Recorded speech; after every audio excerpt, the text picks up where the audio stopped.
Welcome to our first video Brown Bear Book Talks. I'm Miss QM from the Brown Middle School Library. Today I'm going to tell you about a variety of books. There isn't necessarily one cohesive theme this time, just books that I read recently and really enjoyed. A lot of them are really fun, a lot of action, some really good mysteries, lots of stuff to keep you occupied during this extra time at home.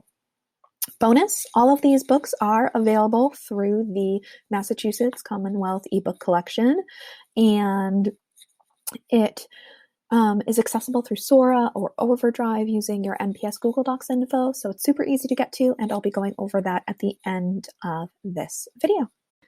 So to get us started, I'm going to tell you about the Truly Devious trilogy by Maureen Johnson. And the first in the series is Truly Devious, followed by The Vanishing Stair, and then The Hand on the Wall. And this trilogy takes place in the mountains of Vermont at the prestigious Ellingham Academy. This very elite school was built in the early 1920s by Albert Ellingham, this eclectic millionaire who wanted a school where learning was a puzzle and learning was celebrated and always fun and interesting. And he wanted his school to be filled with the best of the best, the brightest students. Shortly after the school was opened, though, his wife and daughter were kidnapped. He himself later on was killed, and the Truly Devious murders, as they turned out to be, were one of the greatest mysteries of the 20th century. So enter Stevie Bell, a new freshman whose one passion in life is true crime, and she knows everything there is to know about the Truly Devious case because it is her mission to solve it. But of course, after Stevie arrives at Ellingham Academy, some other events take place, and you see students going missing, other crimes occurring, and Stevie Bell finds herself in the middle of it all. She's working to solve the original Truly Devious mystery as well as the new mysteries of Ellingham Academy, and this series is smart, entertaining. If you like classic mysteries that have that Agatha Christie feel, this is one for you. Truly Devious Trilogy by Maureen Johnson. Another mystery, sorry to have these back to back, but One of Us is Next I'm going to focus on. It's the sequel. And One of Us is Lying. That was pretty much sold as The Breakfast Club meets Pretty Little Liars, and that's a pretty accurate sell. It's the story of what happens when 5 strangers walk into detention and only 4 walk out alive. Everyone's a suspect, everyone has something to hide, and the mystery really keeps you guessing until the end. And in One of Us is Next, there's a new mystery to solve at Bayview High, and there's a whole new set of rules. Everyone receives this text. Come on, Bayview, you know you've missed this. There's been a ton of copycat gossip apps since the events of One of Us is Lying, and in that year since the original 4 were involved in that mystery, no one's really been able to fill that gossip void. And part of it is because no one really knows all of that juicy gossip like Simon used to. Until now, because suddenly there's a new app on the scene, and it's not just gossip, it's also a game, Truth or Dare. Phoebe's the first target, and she figures out that if you choose not to play, it's a truth, and hers is pretty dark. Maeve should really know better, and she learns that you should always choose the dare. And by the time that Knox is tagged for Truth or Dare, things have gotten dangerous, and the game has led to the death of one student, leaving people questioning, was this a careless accident, or was somebody really trying to hurt them all along? So someone is determined to keep the legacy of Simon and his gossip app going at Bayview High. This time there's new rules and a new mystery to solve. One of Us is Next by Karen M. McManus. War Girls by Tochi Onyebuchi is a science fiction novel taking place in a futuristic Black Panther-inspired Nigeria. The year is 2172. Climate change, nuclear disasters have rendered much of the Earth unlivable. Only the lucky ones have escaped to space colonies in the sky. Most people are left on Earth to fend for themselves. So in war-torn Nigeria, battles are fought using these flying, deadly mechs. Soldiers have these bionic limbs, artificial organs that are meant to protect them from the harsh, radiation-heavy climate and also turn them into super soldiers. Across the nation, as the years-long civil war rages on, survival becomes the only way of life.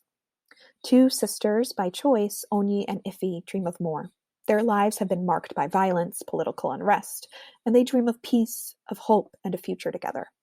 They're willing to fight the war to get there, but for now they're just trying to live in peace.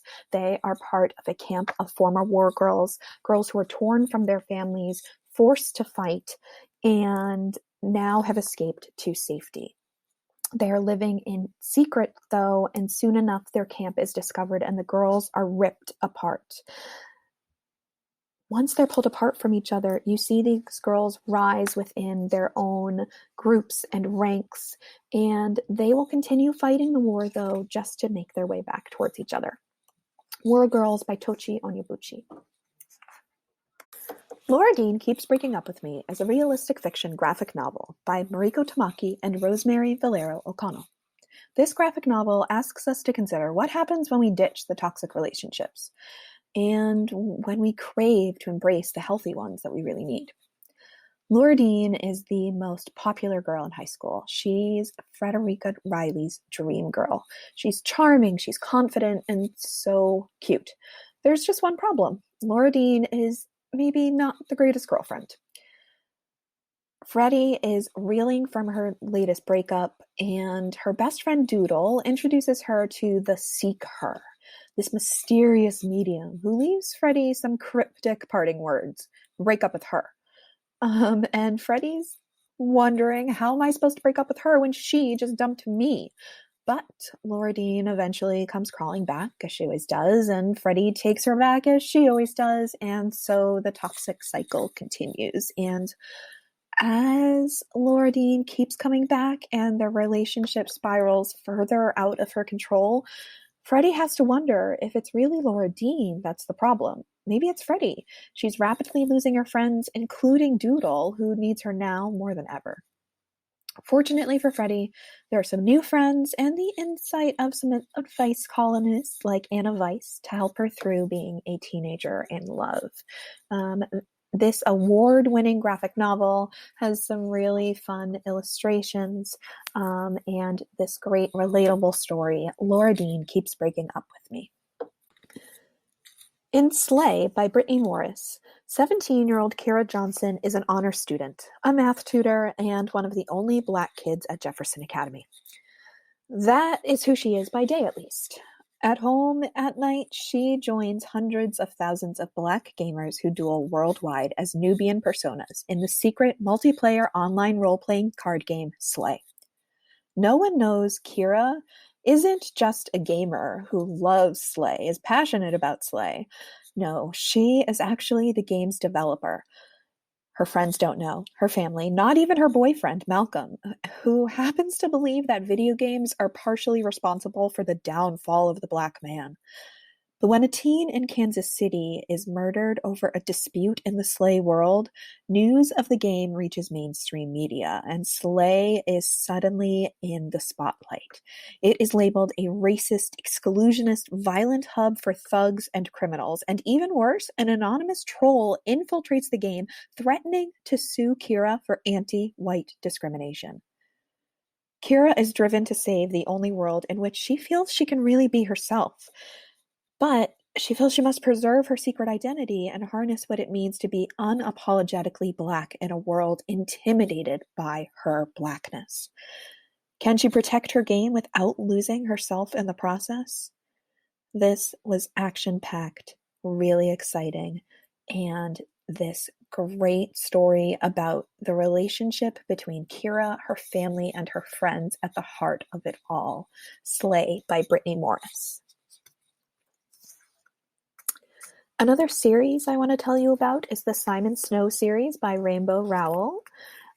These books are fun and unexpected, and they were such a joy to read.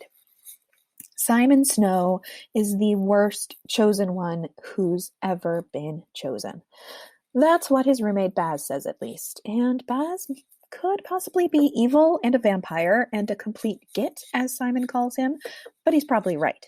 Half the time, Simon can't even make his wand work, and the other half, he starts something on fire.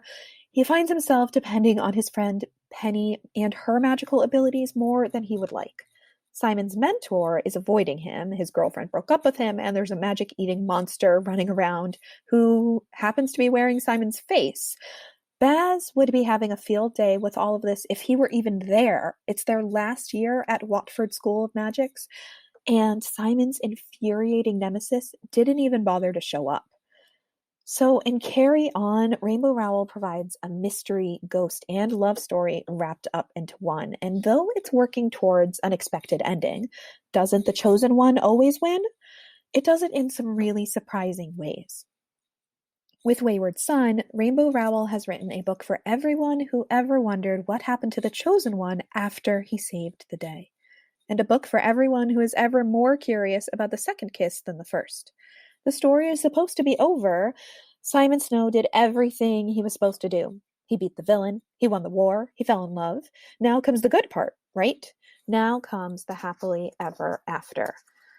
Instead, Simon Snow can't get off the couch. What he needs, according to his best friend, Penny, is a change of scenery. He just needs to see himself in a new light. And that's how Simon and Penny and Baz end up in a vintage convertible tearing across the American West. They find trouble, of course. Dragons, vampires, skunk-headed things with shotguns. They get lost. They get so lost they start to wonder whether they ever knew where they were headed in the first place. Simon Snow's hero journey may be over, but his real life is just beginning. The Simon Snow series by Rainbow Rowell. The Field Guide to the North American Teenager by Ben Philippe is the funniest book I have read in recent years. Norris Kaplan is clever, cynical, and quite possibly too smart for his own good. He's a Black French-Canadian student who knows from watching too many American sitcoms that those three things don't bode well when you are moving to Austin, Texas. He's plunked into a new high school and sweating a ridiculous amount from the oppressive Texas heat.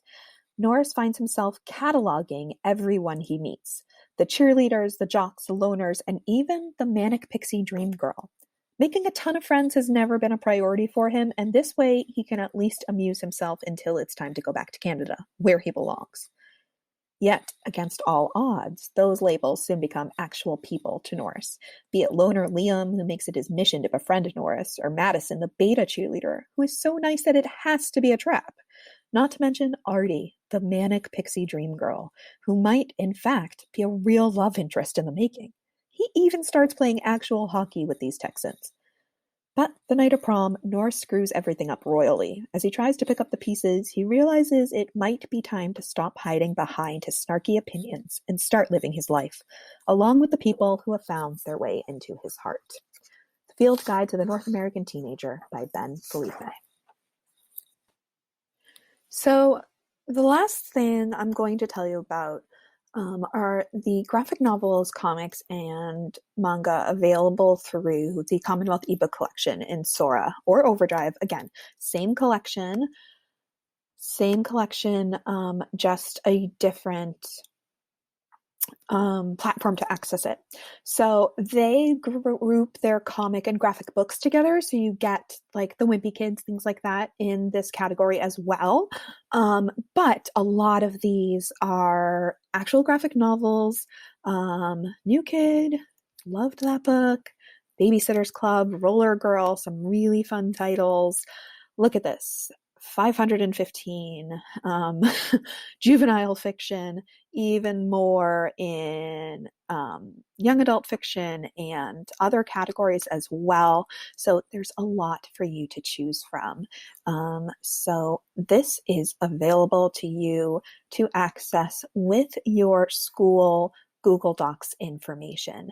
And if you're unsure how to do that, remember there are resources on the library website. I'll leave the link with this video, and that page can help you get in and hopefully find some really great books.